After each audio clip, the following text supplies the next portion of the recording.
Conflict is all around us. From time to time, everyone gets into a dispute with someone else. Sometimes we may feel that we want to win at all costs, and in the process, we risk damaging important relationships. This is the third in a series of 4 videos that have been developed to help you resolve disputes before they grow so big they need to be settled by a tribunal or court. This video is called Preparing for a Tough Talk. Negotiating with the other person in a conflict is often the quickest and easiest method of resolving a dispute. But communication can be difficult when we are upset with someone else.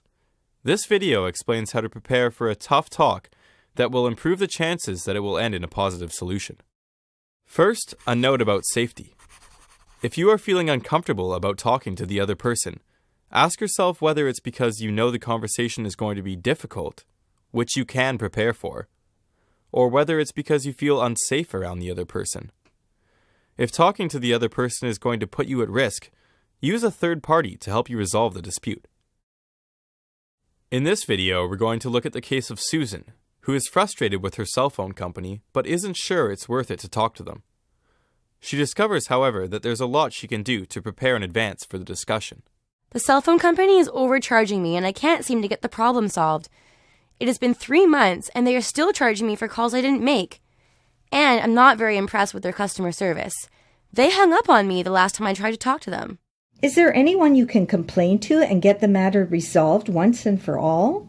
Yeah, I can go to the commissioner for complaints for telecommunication services, but on their website it says people should first try to work out the problem on their own. I haven't had much luck so far, but my friend says it isn't worth the trouble of lodging an official complaint because it takes so much time. She thinks I should try harder to work it out with the company. She's probably right.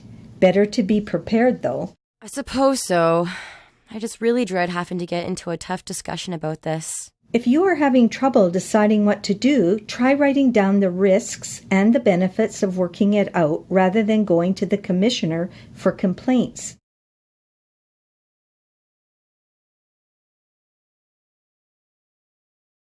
The benefit of talking to the cell phone company is that I might get an apology for their rude customer service and my money back. Maybe they'll even give me some free minutes. The risk is they could insist that I am responsible for the entire bill and continue to overcharge me. They might even be rude again. On the other hand, if I take my complaint to the commissioner's office instead, it could take a lot more time and I won't have much control over the decision. You know that problem with my cell phone bill? I've been thinking about it, and I've decided that I've nothing to lose by talking to the company again. This time, I'm going to ask for the manager, and I'll be better prepared. Can always make an official complaint later if I have to. Sounds like your attitude towards the situation is more positive now. Are you clear about what you hope to accomplish? All I really need is for the company to correct my bill and fix whatever is causing the problem on their end so it doesn't happen anymore. I've used the same company for a long time because I like their phone plan, so I don't want to cancel it. It would be nice to get an apology about the rude customer service, but from their perspective, I probably seemed a little angry and rude too. And maybe there's a reason for the charges on your phone that we don't know about. Before jumping to conclusions, you have to consider the other side of the story.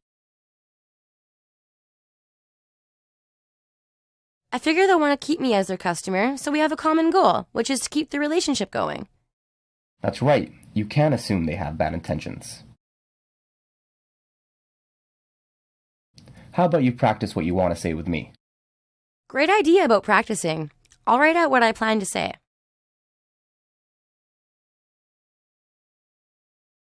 And one last thing. Prepare a timeline of when you called and who said what, that kind of thing. You'll also need to have all of the relevant cell phone bills handy, so you can be specific about the dates of the calls in dispute. So are you ready to talk to the cell phone company? Yes, I'm well prepared. I've weighed the risks and benefits of having the discussion, and there are more benefits than risks. I know what I hope to accomplish by talking to the manager. I'm ready to hear the company's side and admit that I was a bit rude too. I've thought of at least one positive intention the company might have. They want a happy customer. I'm even going to practice what I want to say out loud. I'm going to prepare a timeline and review my documents, which will help me stick to the facts and answer specific questions. Great, but you forgot one thing. I don't think so. I wonder if you will be able to keep your emotions under control. You know, dear, sometimes your temper gets the better of you. Not sure there's much I can do about that. Though, I do want to keep my cool when I have this conversation. There's a few things you can do to help you stay calm when you make the call. Then if you start to feel angry, you'll know to stop and take a few deep breaths. Some people think of a phrase they've prepared, like stay cool, something that's the opposite of the negative emotion they are feeling. When I feel nervous, I visualize a relaxing scene. Before diving headlong into a tough conversation, it is important to prepare. In this video, Susan started her preparation by weighing the risks and benefits of having a discussion with the cell phone company, and the benefits motivated her to move forward. She also took the step of thinking about what she wanted to accomplish by having the discussion. She considered the other point of view and assumed the other person would have good intentions. She also took responsibility for the role she played in having customer service hang up the phone on her. Susan decided to prepare a timeline of events and to practice what she planned to say. Last but not least, Susan learned some techniques she could use if her temper started to rise.